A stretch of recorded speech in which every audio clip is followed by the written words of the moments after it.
Hello everybody, happy hump day. I hope you're having a fun one. I am back in the kitchen baking again, of course, and I thought I'd show you what I've been doing. The other day I did a video all about how to get a flat and level top on your cakes, and I showed you my Victoria sandwich cake, which tends to come out very level. I think because I've made it that many times, I just sort of like know exactly what to do. However, I did say that not all my cakes come out like that, and it very much depends on the recipe you're using. Today I've been making some chocolate cakes, and my chocolate cakes always tend to rise a lot and peak in the center, so I thought I'd talk a little bit about that and explain why it happens. Right here are my chocolate cake layers. As you can see, they're definitely not flat because they're all sitting wonky on my tray, but I have still pulled them upside down because that will help a lot, believe it or not, just to sort of level them out a little bit. I've just flipped them back over and you can see that they are definitely not level on top. The middle one's actually okay, and that won't need too much trimming, but these two on the edge, they've sort of peaked to one side of the cake, like the rise hasn't been completely equal, and that's mostly to do with the sort of heat distribution in the oven. They may have been slightly to the back or to the side, like near a hotter point in the oven, so the cake has sort of risen unevenly.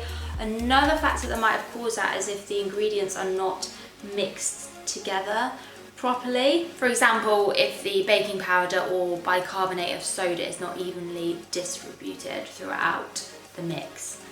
This cake is made sort of from a batter, I suppose. It's very different to the cake I was making yesterday, for example, which I used the creaming method, which is sort of the traditional method for a Victoria sandwich type of cake.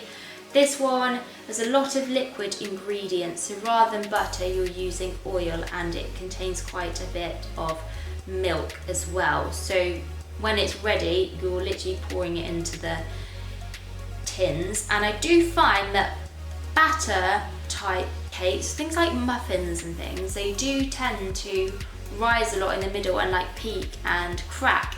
If you want to see the video that I did all about why I did my cake crack, I will link it below. It's a bit of an old one, I might redo it, but I've got lots of sort of helpful tips and an explanation as to why that happens. My explanation as to why cakes made from a batter tend to peak more is that they contain more liquid ingredients, and liquids tend to get very hot, like they have a higher boiling point.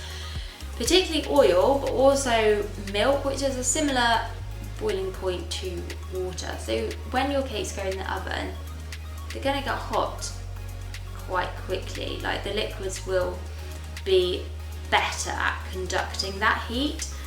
And of course, your cake will rise up in the center and the heat needs to escape at some point. If there's already been like a crust formed on the top of your cakes, that's what's going to cause it to crack in the middle. As I say, I've explained this properly in my other video, but that's sort of a brief explanation. I will admit that I did overfill my tins. I know, it's a rookie mistake, but you know what, at least I get to eat all the trimmings.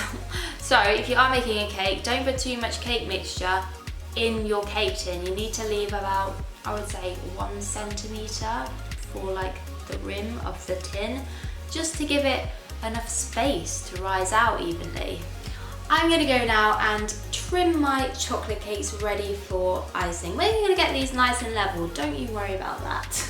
I really hope this video was helpful for you guys. If you liked it, please do give me a thumbs up. Subscribe to my channel, that would mean a lot to me, and it means that I can keep creating more content like this. I am thinking to do like more baking FAQ type videos, baking science, because I am a little bit of a chemistry nerd, in case you didn't know. So that's what we've got coming up.